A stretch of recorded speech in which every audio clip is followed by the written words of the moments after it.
The Health and Nutrition Academy, changing your attitude towards food through engaging education.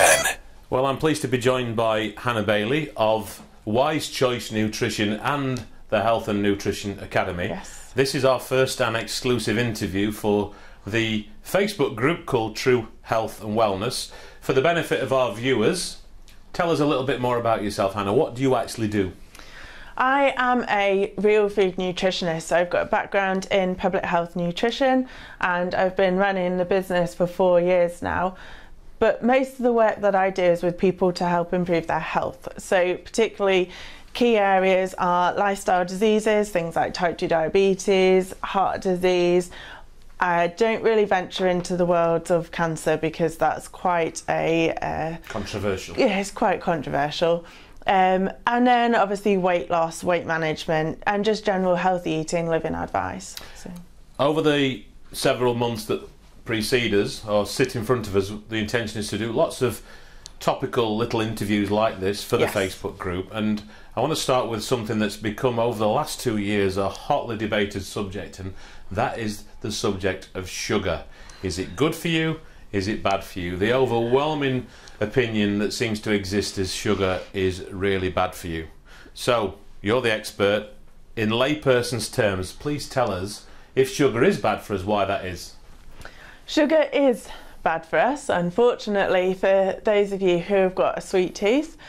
And there are several reasons why sugar is so bad for you. It is a massive precursor. Well, a diet high in sugar is like a massive precursor to type 2 diabetes, which is constantly rising. We're also seeing it in a lot of younger people, where traditionally it was a much sort of later life disease.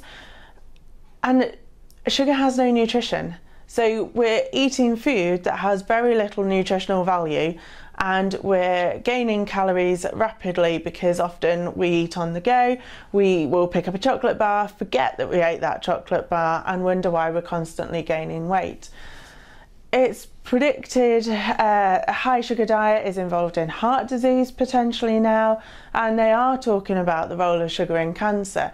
Now, if you think about how sugar works in the body and what cancer does and how the cells work, cancer cells divide rapidly and that division becomes uncontrollable, and sugar appears to be fueling that.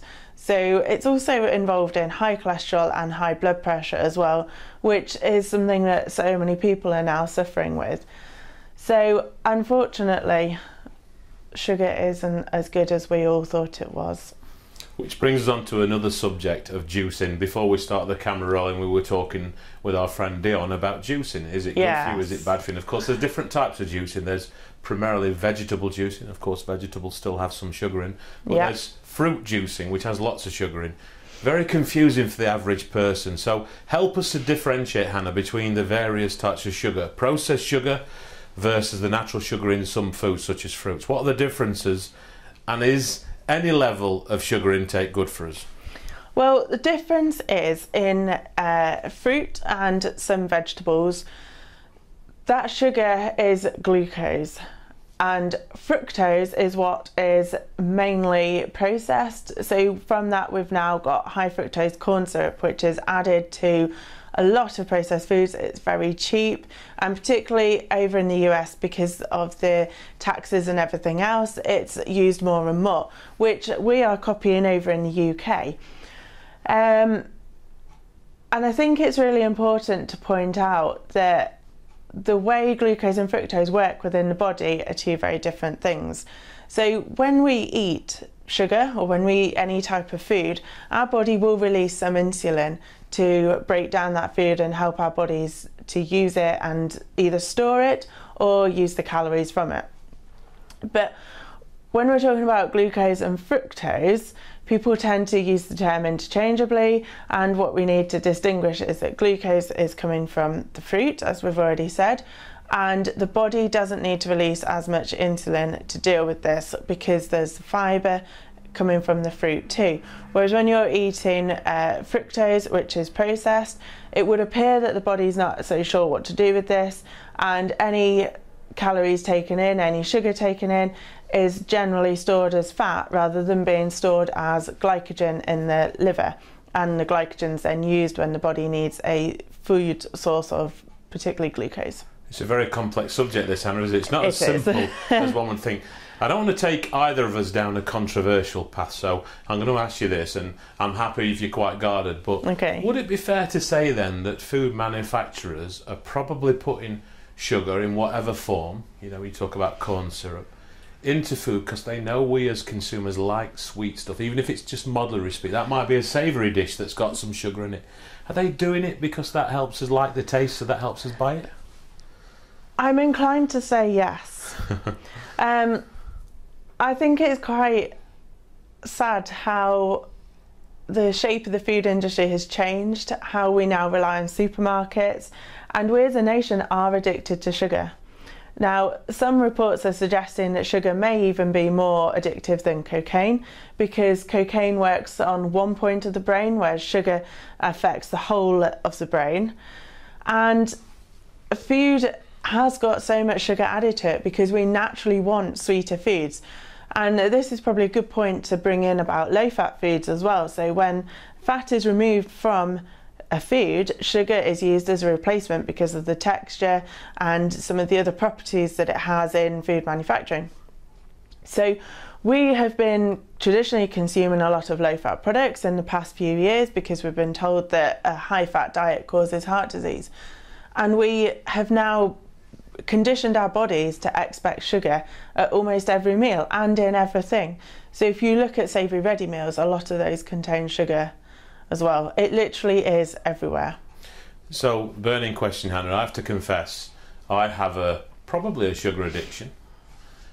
Now, I've taken just lately to having sugar-free biscuits, which you can buy from places like Aldi, for example. I've got a big promotion on sugar-free biscuits now. I haven't checked and read the ingredients, but the sweet taste's coming from somewhere. Where's it coming from? There will be artificial sweeteners in there, which are also very controversial and in some ways probably worse than sugar, because artificial sweeteners are a much newer invention.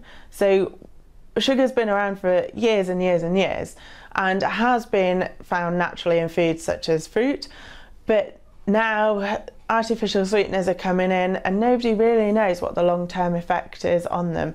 There's some very damning evidence of aspartame in particular, so I would say to people, have the full sugar option rather than have the low sugar option, but just don't have it very often. Message to Sarah, throw those no sugar biscuits away in my cupboard. So I'm a little confused. I mean, I think I'm getting the message loud and clear, which is don't have any sugar at all if you can help it. But for those of us who like a sweet taste, are there any healthy and less damaging ways to get sweet tasting foods into our diets? Well, you could always try things like a little bit of dark chocolate. It depends on people's routines and their habits. For someone who sits down and watches TV every night with a stack of biscuits and a cup of tea, you've got to break that psychological habit that they have formed. And that's what a lot of it comes down to, is habit and taste expectations.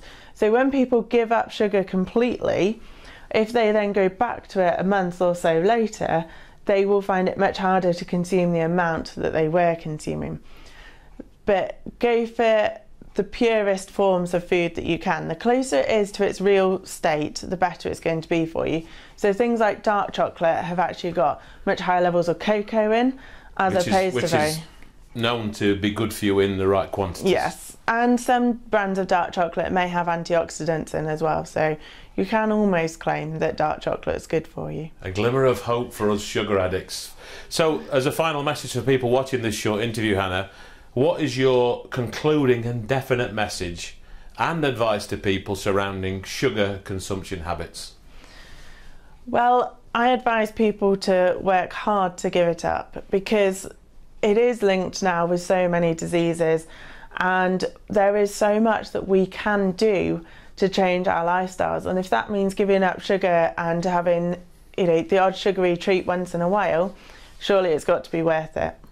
Hannah Bailey, your next assignment in, I reckon, 2 weeks' time, we'll do another one of these, and your next assignment is to share with us the Hannah Bailey Wise Choice Nutrition Health and Nutrition Academy top 10 superfoods. So I actually want you to bring the props and show our viewing audience what the top 10 superfoods are that you recommend and why.